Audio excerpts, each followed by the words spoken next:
కొత్తిమీర పచ్చడికి కావాల్సిన ingredients: 1/2 spoon methi, 1 spoon chana dal, 2 spoons ground nuts, 2 spoons dhaniya, 1 spoon jeera and 1 spoon urad dal and tamarind కావాల్సినంత, టేస్ట్కి ఎంత టేస్ట్ కావాలో అంత.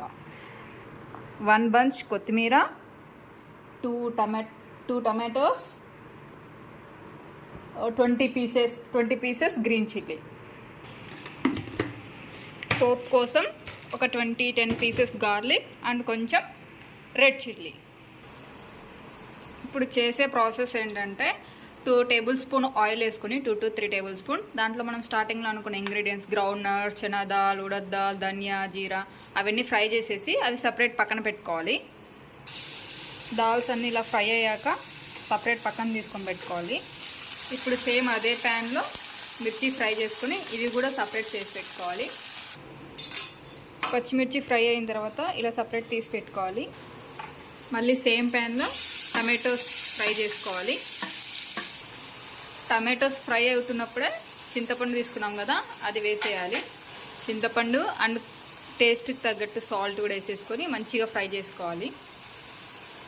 ఇది ఫ్రై చేసుకొని పక్కన పెట్టేసుకొని నెక్స్ట్ ప్యాన్లో ఇంకా కొంచెం ఒక 2-3 టేబుల్ స్పూన్స్ ఆయిల్ వేసుకొని కొత్తిమీర ఫ్రై చేసుకోవాలి. మంచిగా ఫ్రై అయిపోవాలి కొత్తిమీర.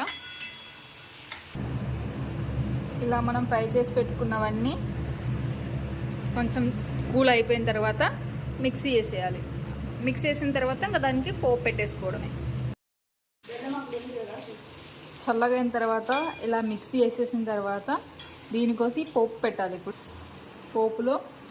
పోపుకి ఆయిల్ కొంచెం ఎక్కువనే పడుతుంది. దాంట్లో దంచిన గార్లిక్, రెడ్ చిల్లీ, కరిపత్తా, జీరా అవన్నీ వేసేసి ఇందులో మనం గ్రైండ్ చేసి పెట్టుకున్న కొత్తిమీర పచ్చడి వేయాలి. పోపులో మనం గ్రైండ్ చేసి పెట్టుకున్న కొత్తిమీర పచ్చడి వేసి మంచిగా దీన్ని బాయిల్ అవ్వనివ్వాలి, మంచిగా ఫ్రై అవ్వనివ్వాలి. అండ్ మధ్యలో ఒక టేబుల్ స్పూన్ జాగ్రీ వేయాలి.